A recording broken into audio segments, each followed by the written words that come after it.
Welcome to Whiskey is a Journey. My name is Peter Fasciano, and you guys are watching my channel segment called Sip It or Skip It. This is where I have all of my whiskeys randomized on my phone.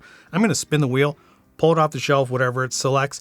I'm going to give it a quick review and then let you guys know if I'm going to keep sipping on the bottle until it's gone and then rebuy it, or if I'm going to skip purchasing it and move on to something else once the bottle's gone. Let's go ahead and spin the wheel and see what we're doing today.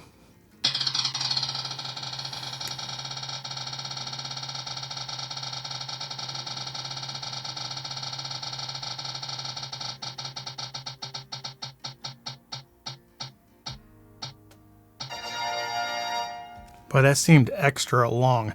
So we're looking at Arran 10 Scotch. This was, I believe, the online Scotch Whiskey Awards, Whiskey of the Year or Scotch of the Year. So let me go ahead and pull it off the shelf, pour it, and let's do a review on it.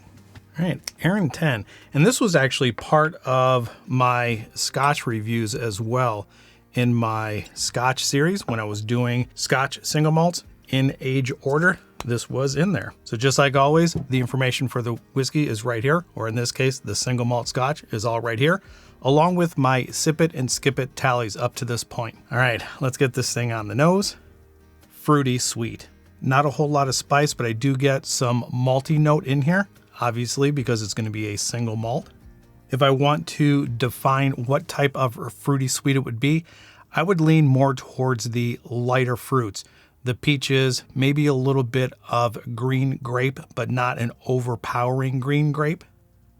A little bit of citrus with a touch of honey. And obviously the malt is there also. Let's go ahead and get it on the palate.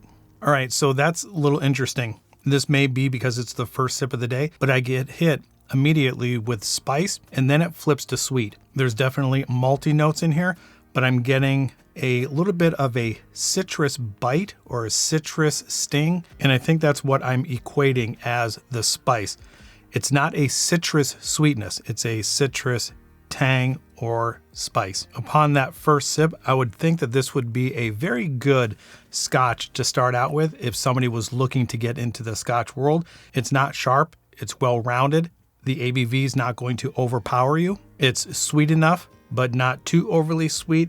And the amount of malt in here, just with that first sip, I think is pretty good.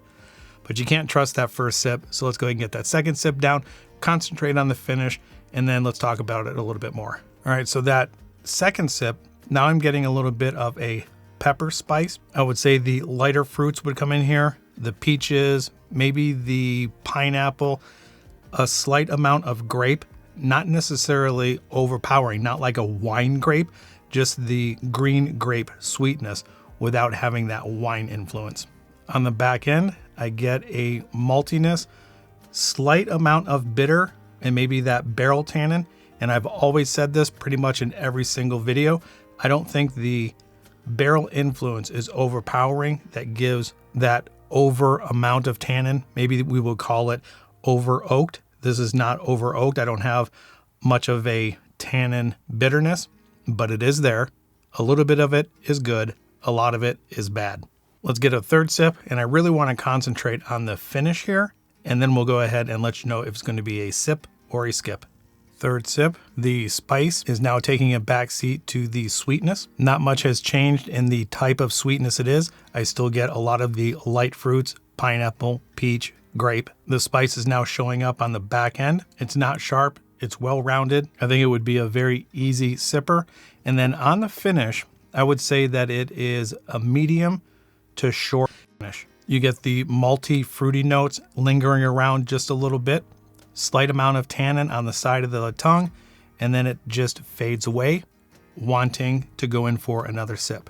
With this being 46% ABV, I do feel a little bit of heat. I paid $56 for this in Bevmo a while ago, and then I started to see this pop up in Total Wine & More, so it's becoming a little bit more readily available. So if you're in the Arizona market or around Phoenix, Arizona, and you haven't had Arran 10 yet, I would highly suggest going into Total Wine and picking up a bottle. And because I'm recommending you go in and pick up a bottle, obviously this is going to be a sip for me. Not only do I think this is a good entry-level Scotch, but I do believe that this is also going to be something that you can reach for to impress or to get other whiskey drinkers into the Scotch market.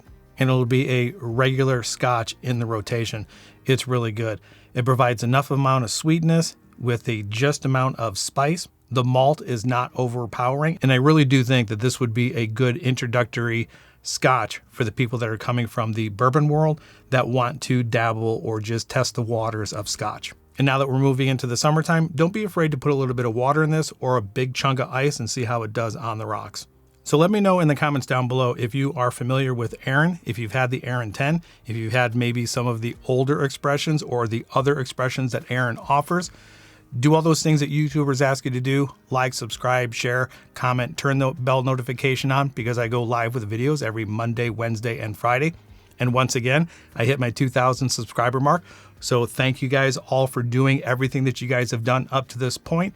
Keep on doing those things. Share this with other people. And if you have any suggestions on some of the stuff that I'm doing on the channel, please feel free to drop some comments down below. And I guess with all that being said, enjoy your journey, and we'll talk to you guys next time. Bye.